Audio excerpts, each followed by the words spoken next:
Hello and welcome back, adventurers. This is Captain TTRPG, and today we're talking about Pathfinder 2nd Edition. Hello and welcome back, adventurers. We are back, ready to take another look at one of our skills, and we are getting very close to the end because we are at Society.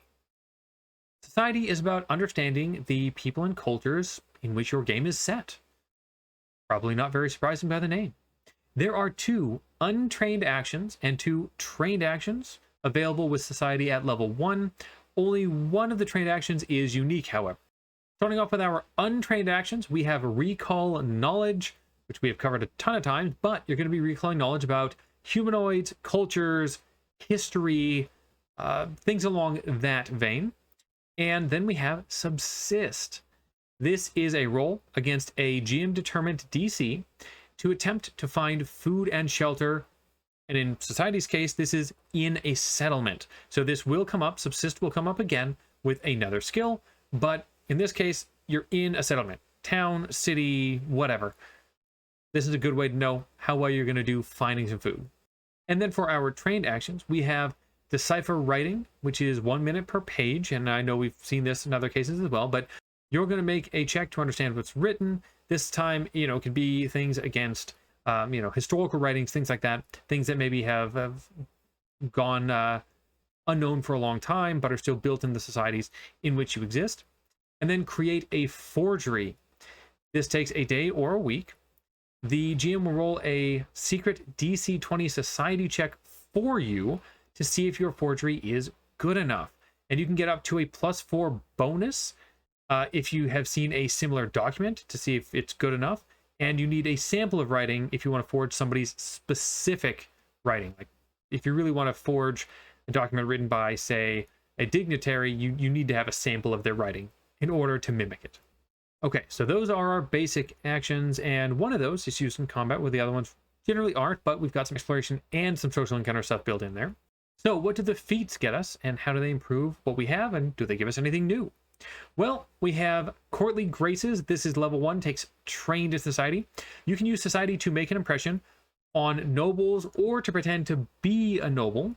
Keep in mind that things like that can be used, well, diplomacy for making an impression and deception to pretend to be a noble normally. So if you take this and you use those skills instead, you get a +1 to your checks using those skills. So it's actually affects multiple skills all at once. I for numbers. Level 1 action, Trained.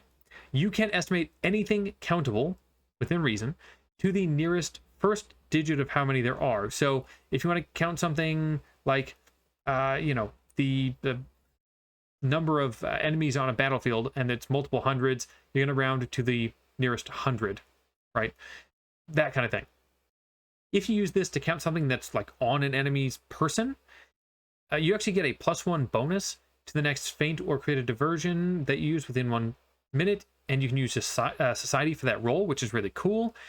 You can also get a +2 to Decipher Writing if that writing is about numbers. So interesting stuff there, and actually some combat application to this.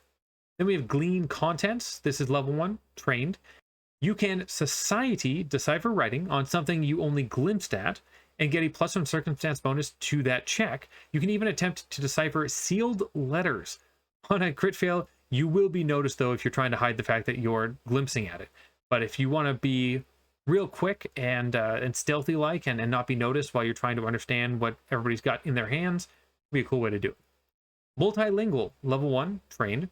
You learn two new languages, including uncommon ones. You get another at Master and another at Legendary, and you can take this more than once. If you want to know all the languages, this is how you do it. Read Lips. This is level 1, Trained. You can read lips if you share a language with the creature reading the lips of. This is free when not in an encounter, so you can just kind of do this as you're going about the world.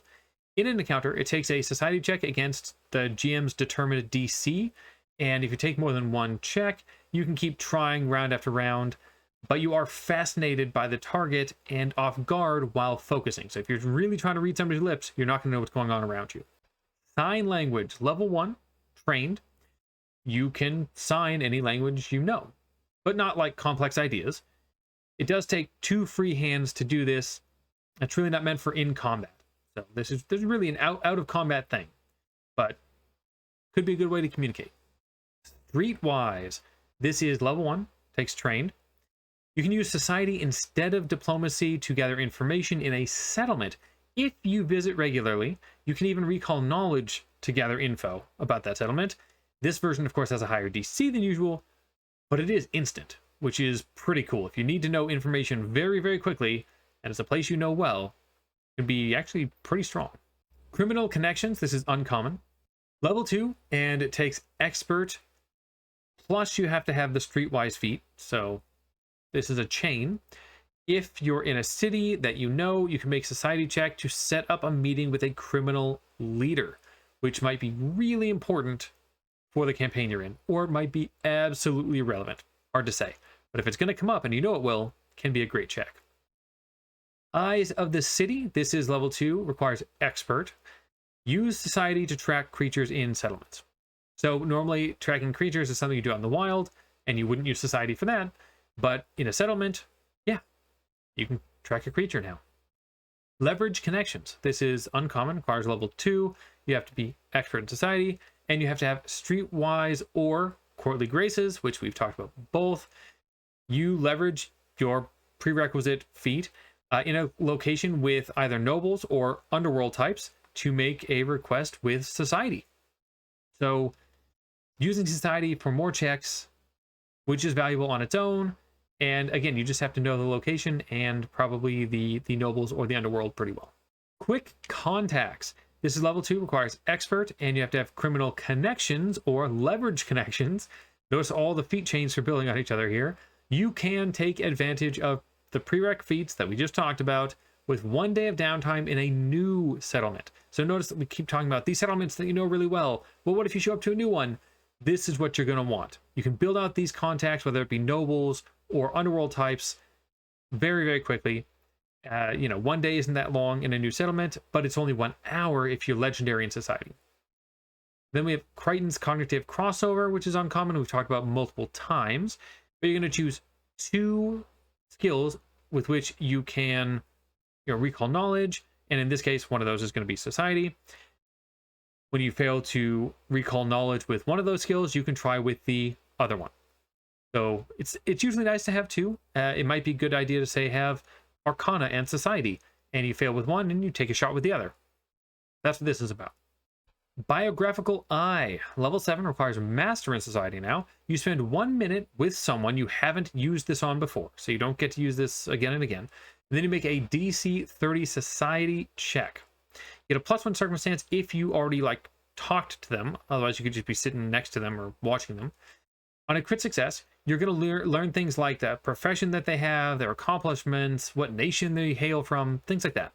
On a success, you'll just learn their profession and nation or settlement they're from. And then if you fail, you still learn their profession and the region of the world they're from. And on a crit fail, you are going to learn erroneous information that's actually not helpful to you at all. Legendary Codebreaker. We actually have 2 legendaries, which is interesting. Level 15, Legendary in Society. When you decipher writing and get success, you actually get a crit success instead, which is actually really nice.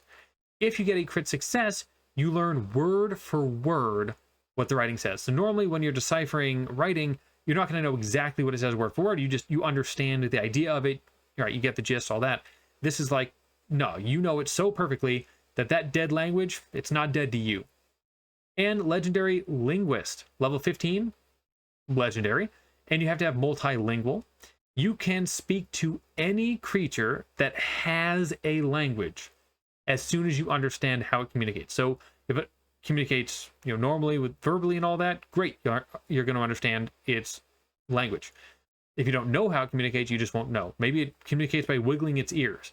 As soon as you know that, you'll know its language, and you'll be able to understand it and speak it. Go ear wiggles.